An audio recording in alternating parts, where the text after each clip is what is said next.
questão de força física, né? Força bruta mesmo. Ninguém ganhou do Hulk no universo Marvel no cinema, certo? Tá bom, né? Tem o Thanos, mas o Thanos já era, morreu, né? Virou fumaça, bateu as botas.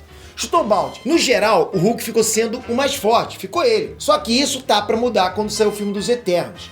Lá a gente vai conhecer o Gilgamesh, o mais forte dos Eternos, que é ali pau a pau com o Hulk. Mas qual deles é o mais forte na real? A gente vai fazer essa comparação e descobrir isso agora nesse vídeo. Vamos lá.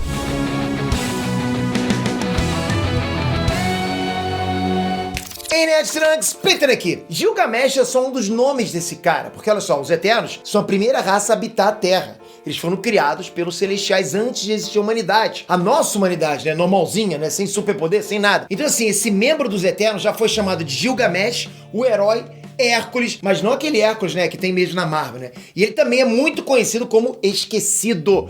Ou Esquecido, porque ele passou um tempo exilado dos outros Eternos, ó. Aí ninguém lembrou dele, coisa louca. A força dele é o seguinte, né? Como um dos Eternos, ele consegue lançar raios de energia das mãos e dos olhos. Praticamente todos eles fazem isso, né? Só que o Gilgamesh, ele consegue ter controle total de todas as moléculas do próprio corpo, inclusive para se regenerar. Além de ser um guerreiro, tipo, muito habilidoso e muito experiente. Esses caras têm vários 1000 anos de idade. Ele é considerado, na verdade, o segundo mais forte dos Eternos, em força física, perdendo só pra um cara aí, um tal de Thanos. Sim, o Thanos é um dos Eternos também. Ele faz parte de um grupo específico de Eternos.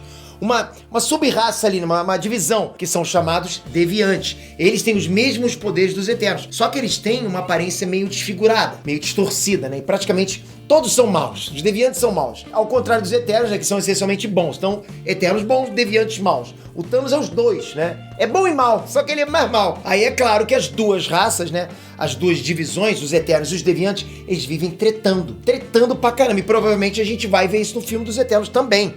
Né, os vilões devem ser os Deviantes, né? Os Celestiais, talvez. Mas bora lá pra comparação do Gilgamesh contra o Hulk. Os dois perdem pro Thanos, até aí beleza. Todo mundo perde pro Thanos, né? E eles são colocados geralmente no mesmo nível de força do Thor, com algumas variações, ok? O Hulk, por exemplo, tem uma coisa que acaba sendo uma vantagem e uma desvantagem ao mesmo tempo. Assim, a força do Hulk funciona na base do emocional dele, né? Na base da raiva. Então é o seguinte, quanto mais nervoso, quanto mais raiva, mais bravo, quanto mais pé da vida o Hulk tiver, mais forte ele vai ficar. Isso aí você já sabe. Já o Gilgamesh não é uma besta descontrolada. O cara é um guerreiro ancestral, praticamente imortal, que sabe muito bem o que ele tá fazendo.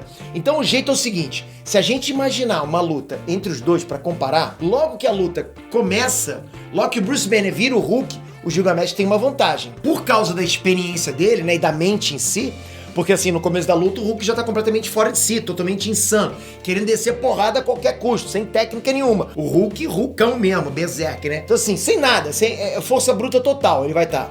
Só que ele ainda não tá tão forte, tá começando ainda, né? Agora, se a luta vai rolando ali no equilíbrio, o Hulk vai ficando mais bravo, pô, não tá conseguindo fazer nada, ele vai ficando mais bravo. Vai perdendo a paciência, vai saindo da jaula o monstro, aí ele vai ficando cada vez mais forte. Isso é o comum dele. E se isso chegar até um certo ponto, galera, vai dar ruim pro Gilgamesh. Como cá entre nós, daria ruim pro Thanos também. Só que, infelizmente, os roteiristas não quiseram desse jeito, mas vida que segue. Você vê que uma luta entre eles vai ser decidida nos detalhes mesmo, sabe? Um pouco pra cá, sei lá, um pouco pra lá, enfim. Um desses detalhes, por exemplo, é a capacidade de regeneração de cada um, né? Coisa que os dois têm. Só que eles funcionam de um jeito diferente pra cada um. Cada um tem um tipo de regeneração diferente. Por exemplo, o Gilgamesh consegue controlar a regeneração do corpo dele. Consegue controlar cada célula, tudo. Enquanto o Hulk até se regenera e aguenta muita pancada. Mas não é uma coisa que ele domina totalmente. Ele não tem controle molecular. É fator de cura. Tudo bem, ele tem o maior fator de cura dos quadrinhos. No cinema ficou um pouco a desejar com aquele bracinho lá queimadinho, né? Eu não sei o que fizeram com ele lá. Mas enfim, vamos imaginar que ele realmente tem um fator de cura absurdo como ele tem nos quadrinhos, é o top, número 1. E assim, ele mal consegue falar quando ele tá meio nervoso, né? Quando tá no meio da pancadaria, não dá. Então isso é uma vantagem do Gilgamesh. A regeneração dele é melhor. Aguenta mais o tranco do que o Hulk, sem falar na técnica, ok? Faz uma diferença absurda o cara ser um lutador. Entender de várias artes marciais, armas, várias batalhas e tudo mais. Enquanto o Hulk é uma coisa querendo te bater. Zero técnica, zero raciocínio. É isso, cara. Parece um pessoal aí quando a gente fala mal dos filmes, né? Dos personagens que eles curtem.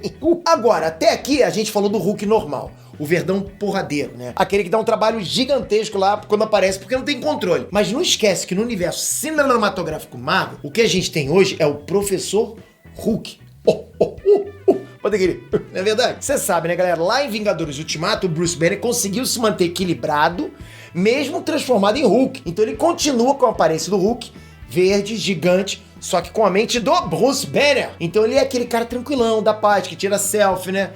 E é um gênio também, um cientista acima da média e tudo mais, é tudo junto. Ok, e se a gente fizesse a comparação do Gilgamesh contra esse Hulk que a gente tem agora? Aí a coisa seria diferente, porque assim, tudo bem, tem a mente do Bruce Banner ali, só que não tem mais a raiva que vai deixando o Hulk normal cada vez mais forte. A gente tem nossa raiva, né, normal, de humano, mas a nossa raiva tem limite. O cara ainda perdeu um braço lutando, então realmente não é mais a mesma coisa. Aí nesse caso, a gente tem que admitir que o Gilgamesh ganharia com mais facilidade, porque o Professor Hulk nunca vai conseguir chegar num nível de força muito maior do que o normal dele.